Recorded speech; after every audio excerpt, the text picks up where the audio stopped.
So, you want to flourish over 50, but what does that look like? What is the art of aging gracefully? I like to say aging beautifully. What does that look like? You ready to rock your 50s like a boss? Well, come on, let's find out how we can do this.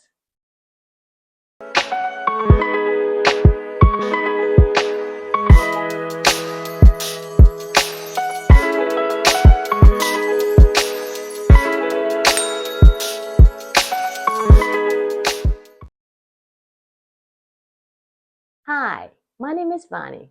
Welcome back to my channel, Healthy Done My Way. While this channel is for women 50 and over who are striving or more so pursuing a lifestyle of flexibility, energy, vibrance, health, well, that can be for all women. So, rather you're 20, 30, 40, 50, 60, 70, it doesn't make a difference. It's for you. So, but I want to say this, if you're going to watch this video, warning, viewer discretion is advised. Advised. What does that mean? Well, there may be side effects of, I don't know, maybe uncontrollable bouts of confidence, newfound energy, oh yeah, and a refusal to act your age. That's me. I just refuse to.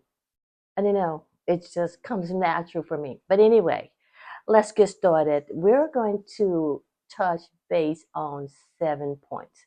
And the reason why I picked these 7 points is simple because I have experienced it. And while there are so many others, I think that because I experienced some of it and I have kind of like tried it out unknowingly that I was, then I wanted to share that with you guys. So the first one is, and as usual, I have my notes.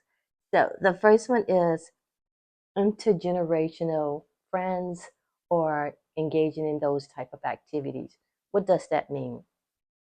When I was doing my research, I was like, oh, intergenerational friends activities?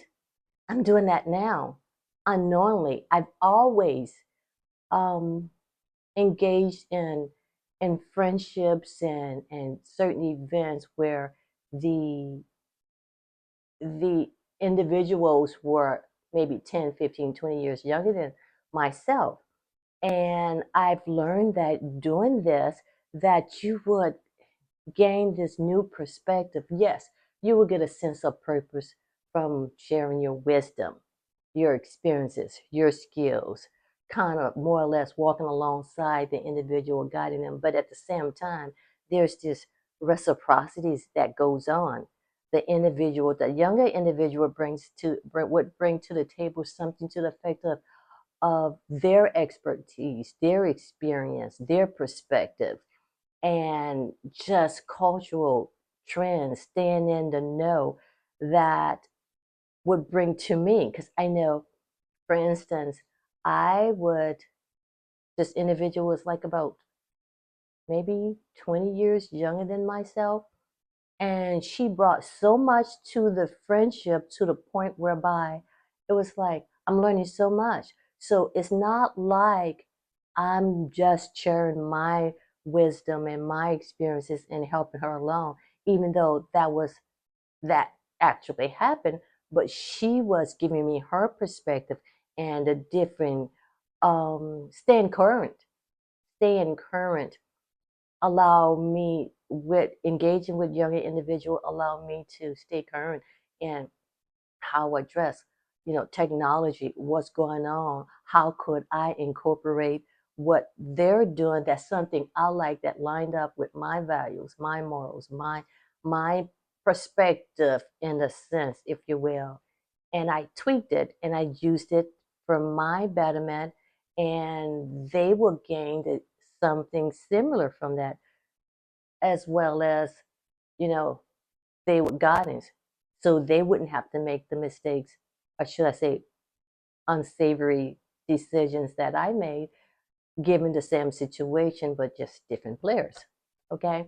So that's one thing, sense of purpose, gaining insight, getting different perspective. And that's another thing, getting a different perspective. I've always, and I keep using always, but nothing is absolute. For the most part of the time, I would find myself trying to understand individual, looking from their perspective and trying to see from their perspective, but without the actual experience, something was missing for me. So, from their perspective and their experience, I was able to glean from them and use that in my life. And the trend, the technology that they would share with me, for instance, just video. I mean, well, this channel is fairly new, and the individuals that I pulled from, who poured into me, were much younger than me, and because they know all the trends, they know what's going on, what app to use, and something similar to that. So you see where I'm going with this. So I was learning, and yes, I could have learned that on my own, but I learned faster from the individual because the individual experience, the individual was this hands-on type thing whereby this is how you do this and talk me through it. And like for say technology, and again, dressing certain way. And yes, I would dress appropriately, but at the same time with flair. And by by having younger friends, some of my friends have been younger, then I'm able to do that. So yeah, so that's the intergenerational thing that, and you become really vibrant, more vibrant. You become more engaged. You just want to try new things. You start to grow. You start to develop in different ways, but in a positive way that is fitting for you. So that's number one. And number two is cultivating meaningful relationships. This is important for anyone. And with me, I'm very selective in cultivating certain relationships. I'm the type of person I listen to what you say, but then I ask, and if I'm around you enough to observe, does that person's word line up with their actions? And so I can kind of gauge as to, do I want this person in my life? Is this person, can I become emotional connected with this person? I'm not talking about intimate. I'm just talking about emotionally connected. For example, like being supportive. Is this person supportive? Can we support each other? Is this person respectful? Are we respecting each other? Is this person, you know, has the values that we can come together and work together? And that's like in a working environment, having that relationship that has that emotional connection in terms of respect, again, support, working on a team whereby everyone is coming together, everyone sees each other, what each other brings to the table that makes it happen, and have that connection and have it to the point where you can flow. So having a cultivating meaningful relationship is done with just simply being yourself, being authentic, and being respectful, supportive, and everyone in the group doing the exact same thing, whereby there's trust. You can trust these individual or this individual. So yeah, intergenerational connections, meaningful relationships, and what is the next one? Engage in. Ooh, this is a good one. Exercise, snacking. Oh my goodness, what is that? What is that? That's what I asked myself when I was doing the research, and I realized that, okay, what I was doing all along has a name, and exercise and snacking is simply short bursts of physical activity throughout the day that actually will benefit you in the long run. My how I do is my thing is my little exercise and snack is when I'm brushing my teeth. Just this very morning, I was brushing my teeth, and I was doing, what was that? Squats. I did lunges. I did, what else did I do? I think that's it. Yeah. And and when I was at my desk, oh no, I was in the kitchen, and I was preparing something, and I started doing this kind of counter push-ups where you put your hand on the counter and you just push up. I was doing that. So you see where you can getting these little bit of bites of exercise into your day. And it doesn't have to be, it can be 5 minutes. 5 minutes, brushing my teeth, it was like 2 minutes. And as I'm walking throughout the day, when I'm at, while I'm working, speak about it, use your words, buddy. While I'm working, maybe um, I'll stand up because I have a stand up desk, or now squat at my desk. So the little things like that. And even if you're at work, these little belts of exercises, you can walk the stairs, or, go outside, get some sunshine and just walk around. Or with me, when it was raining, I didn't feel like walking the stairs. We had this, and I think I mentioned this one time before, this very extremely large conference room and this extremely large conference table. And we would walk around it, not we, but I would walk around it several times just to start moving. So those are little snacks of exercises. Tell me, how many little bits of exercise would you do throughout the day? How would you like to incorporate these little exercises into your day? So let me know in the comments below. Okay, the next one, and I'm turning my page and looking at my notes. All right, prioritize self-care. Now, the moment I say self-care, some of us think of it as taking a warm bath, or just spending time with self, taking yourself out on a date, which is, I would say, a wonderful idea, or getting a pedicure or a manicure or a massage. You get the picture. That's all good and fine. And do it, yes. But that's not what I'm talking about right here. I am talking about creating a self care, is creating a lifestyle that can help you to flourish over 50, to help you rock your 50s like a boss. And by just a lifestyle of nutrition, good, healthy nutrition, exercising that will give you flexibility, give you that energy, give you that vibrant mindset. That's what I'm talking about.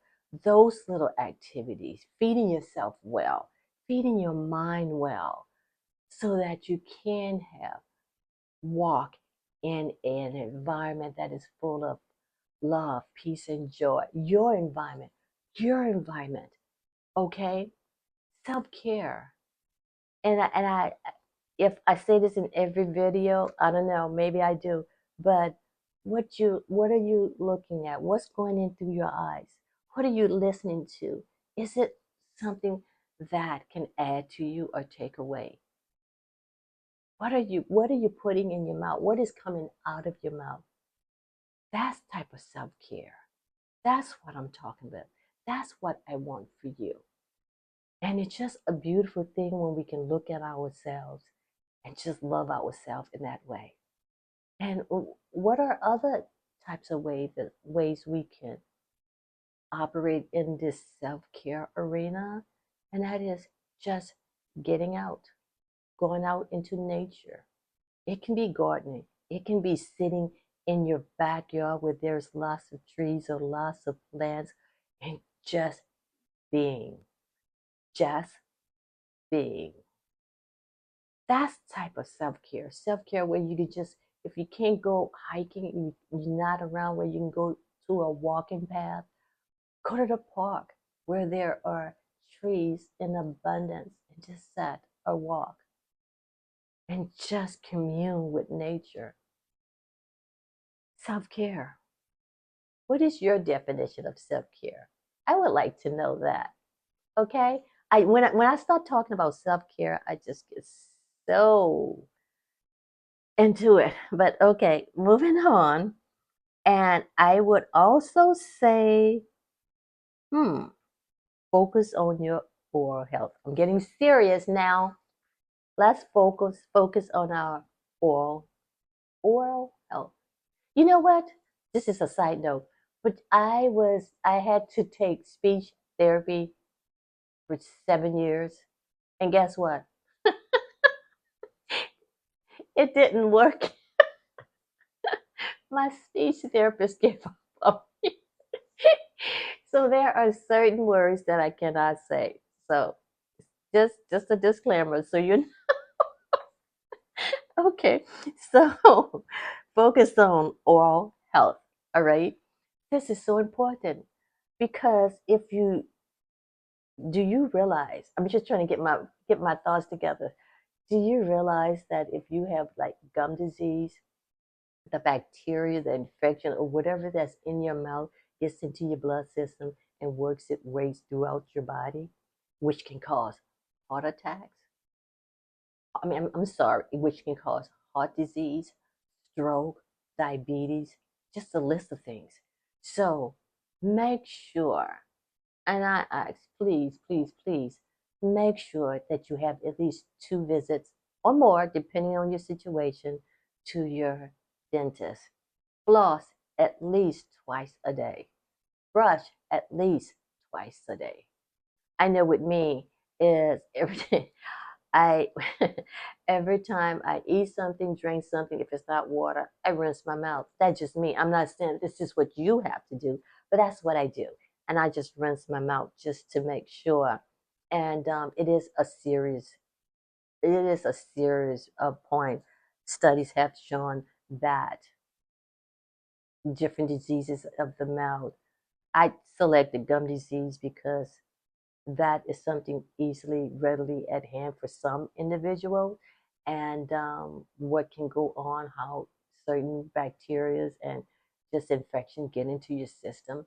So be aware of that. You want to flourish. You want to rock your 50s, right? So we don't want any of those things getting in the way.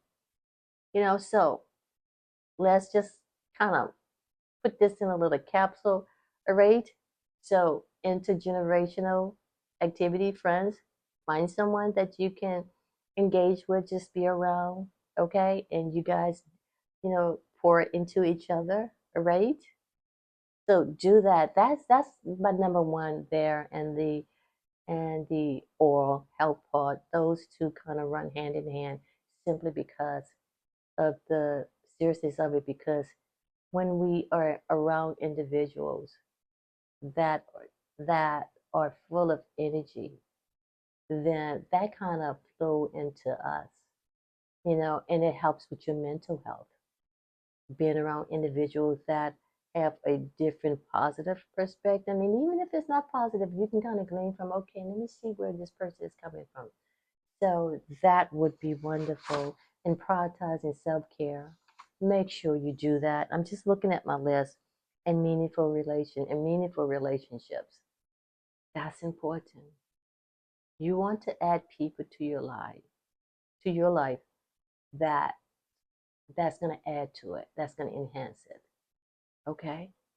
So, by incorporating all of these, if you will, if you decide to, into your life right now, your existing life right now, can help you with mental health, physical health, and just relieve stress. I firmly believe that. So I think that's it for now. And I just want to say, as usual, thank you guys so very much for staying to the end. And if you have any questions, any comments, you know where to put it. So, you know what we said at the end of the video, healthy done my way, meaning your way. So let's just do this. Do it for ourselves. We can rock our 50s, and I keep saying that. We can flourish over 50 if we just take the step to do this. We don't have to act our age. I mean, we don't. We can be silly. I know I am, and I'm happy with that. That may rub some people the wrong way, but oh well. Okay, I'm rambling now. Talk to you later, and I hope you have an enjoyable rest of your day, evening, or morning. Bye.